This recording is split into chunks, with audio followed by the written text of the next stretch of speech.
High, আজকে আমি আপনাদের দেখাবো কিভাবে আমরা সি প্রোগ্রামিং এর মাধ্যমে প্যাসকেলে যে ট্রায়াঙ্গেল থাকে সেই ট্রায়াঙ্গেল প্রিন্ট করতে পারি। তো প্যাসকেলের ট্রায়াঙ্গেল প্রিন্ট করার জন্য প্রথমে আমাদের প্যাসকেল ট্রায়াঙ্গেল সম্পর্কে একটু ভালো ধারণা রাখতে হবে। তো এই ধারণাটা মূলত হচ্ছে আমাদের প্রোগ্রামিং এর মাধ্যমে রাখতে হবে। তো প্রোগ্রামিং এ স্পেস, কলাম, রো এগুলি আমাদের লাগবে আমাদের প্যাসকেলের ট্রায়াঙ্গেলটা প্রিন্ট আউট করার জন্য। তো প্রথমে আমরা দেখি, তো আমরা এখানে দেখি এগুলো হচ্ছে আমাদের রো। তো এখানে কয়টা রো আছে? একটা রো, দুইটা রো, তিনটা রো, চারটা রো, পাঁচটা রো। তো পাঁচটা কিন্তু রো আছে। তো পাঁচটা রোর মধ্যে এখানে যে খালি যে ঘরগুলো দেখতে পারতেছেন এগুলো হচ্ছে স্পেস। তো আমরা প্রথমে যদি কি কতটা স্পেস আছে? একটা, দুইটা, তিনটা, চারটা, দেন তিনটা, দেন দুইটা, তারপর একটা, এবং সর্বশেষ আমাদের কোনো স্পেস নেই। তারপর আমাদের স্পেসগুলো যেগুলো আছে সেগুলো কি হচ্ছে আমাদের রো থেকে কিন্তু একটা করে কম হচ্ছে সবসময়। আমাদের রো ছিল 5, কিন্তু আমাদের প্রথমে স্পেসে 4, 3, 2, 1।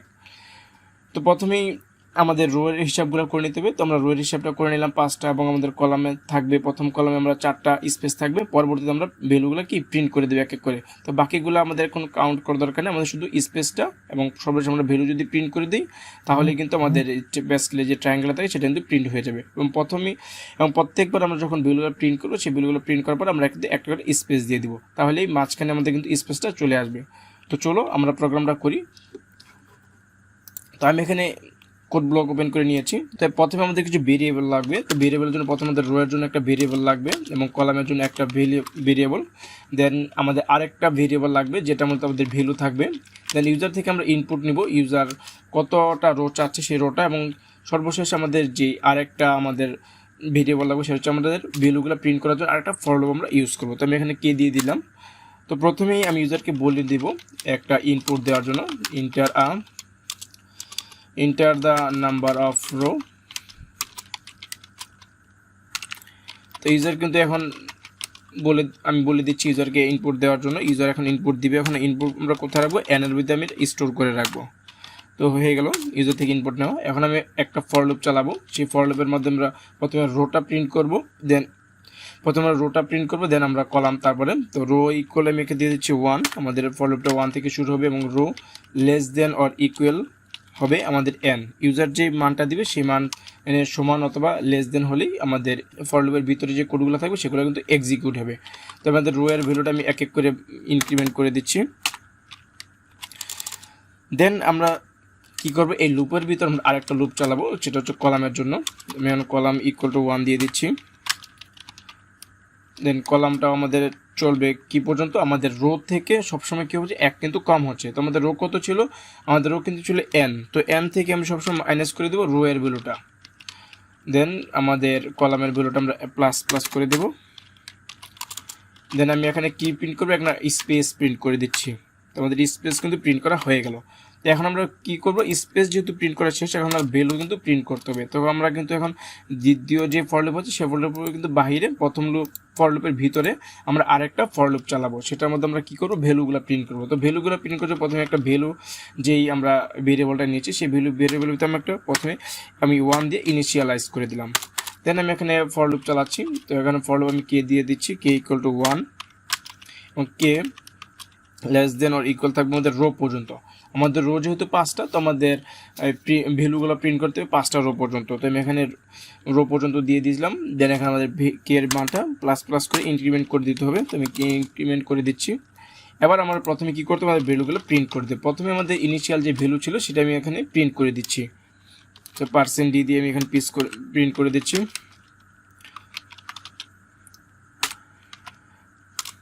দেন এখন আমি কী করবো? আমার ভ্যালুটা আপডেট করে দেবো। এখন আমরা যদি আবার গ্রাফটা দেখি, প্রথমে আমাদের কি ছিল? 1 ছিল। তো 1 যখন প্রিন্ট করবে পরবর্তী যে লুপের মাধ্যমে দ্বিতীয় রোতে আসবে। দ্বিতীয় রোতে প্রথমে ইনিশিয়ালাইজ আমি 1 দিয়ে করেছি, তো 1 কিন্তু অটোমেটিক প্রিন্ট হয়ে যাবে। তারপর আমাদের যে পরবর্তী যে ভ্যালুগুলো থাকবে, প্রথমে তো 1, প্রত্যেকটার প্রথমে কিন্তু 1। তো আমি এখানে তো 1 প্রিন্ট করে দিয়েছি। তো পরবর্তী যে ভ্যালুগুলো থাকবে সেগুলো যদি প্রিন্ট করার জন্য আমি এখানে একটা সূত্র অ্যাপ্লাই করব।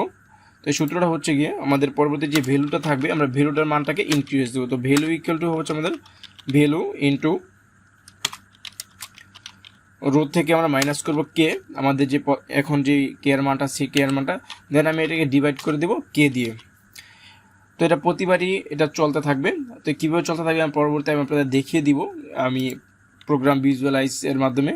দেন সর্বশেষ আমি এই ফর লুপের বাহিরে গিয়ে আমি একটা নিউ লাইন প্রিন্ট করে দেবো। তো এখানে প্রিন্ট করে দিচ্ছি আমি নিউ লাইন। দেন এখানে বিল্ড অ্যান্ড রানে আমি ক্লিক করতেছি। এখানে আমি নাম্বার অফ রো চাচ্ছে, তো নাম্বার অফ রো দিলাম যে 4টা রো। তো 4টা রো দেওয়ার পর এখানে কিন্তু আমার একটা এরোটা আমি দেখতে পারতেছি এখানে কিন্তু। তো আমি এরোটা এখন প্রবলেমটা সলভ করে নিচ্ছি। তো এখানে কিন্তু আমার ব্যাক স্ল্যাশ দেওয়ার কথা ছিল, কিন্তু আমি ভুলে এটা আমি দিয়ে ফেলছি। এখানে আমি প্রিন্ট করি। তো নাম্বার অফ রো 4, দেন আমাদের কিন্তু প্রিন্ট হয়ে গেছে আমাদের এই প্যাসকেলের ট্রায়াঙ্গেল। তো এখন প্রোগ্রামটা কীভাবে কাজ করছে তো আমরা একটু দেখে নিই এক নজর। তো প্রথমে আমি প্রোগ্রামটা এখানে কপি করে নিচ্ছি। দেন আমি চলে যাচ্ছি প্রোগ্রাম ভিজুয়ালাইজ। তো আপনার পাইথন টিউটর ভিজুয়ালাইজ থেকে সার্চ করলে পেয়ে যাবেন। তো এখানের মধ্যে আপনার যে কোনো কোডকে খুব সহজেই আপনি এখানে এই বুঝতে পারবেন বা ভিজুয়ালাইজ করতে পারবেন। তো এখানে ইউজার থেকে আমি ইনপুট নিচ্ছি না, আমি এখানে বলে দিচ্ছি যে আমাদের এন এর ভ্যালুটা কত 4। তো এন ইকুয়াল আমি এখানে 4 বলে দিচ্ছি এবং এগুলো বাকিগুলোকে আমি কমেন্ট করে দিচ্ছি। দেন এখন আমি ভিজুয়ালাইজ এক্সিকিউশনে যদি আমি ক্লিক করি একটু সময় নেবে, দেন আমরা লাইন বাই লাইন আমরা বুঝতে পারবো কোথায় কোন কাজটা হচ্ছে। তো হয়ে গেল। তো প্রথমে আমি একটু সাইজটা একটু ছোটো করে নিচ্ছি।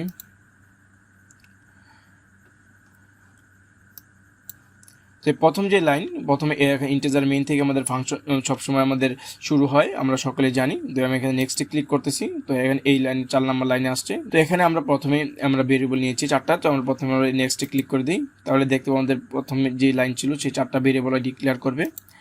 দেন আমরা দেখতে পাচ্ছি ভেরিয়েবল এগুলো ডিক্লেয়ার করা হয়ে গেছে এবং ভ্যালুর মধ্যে এন এর ভ্যালু আমি 4 দিয়েছিলাম, তো এখানে 4 কিন্তু চলে আসছে। দেন আমাদের এই লাইন কি বলছে, এখানে এই লাইনের মধ্যে আমরা রো প্রিন্ট করব। তো এখানে রো ইকুয়াল টু 1 হবে। আমরা যদি এই পরবর্তী নেক্সট লাইনে ক্লিক করি তো এখানে কিন্তু রো এর ভ্যালু কিন্তু 1 হয়ে গেছে। এখন কলামের যে লাইনটা আছে সেই লাইনে চলে আসছে। এখন আমি নেক্সটে যদি ক্লিক করি ওই কিন্তু কলাম কিন্তু 1, কলাম ইকুয়াল টু আমি এখানে দিয়েছিলাম, তো এখানে কিন্তু কলামের মান কিন্তু 1 দেখাচ্ছে।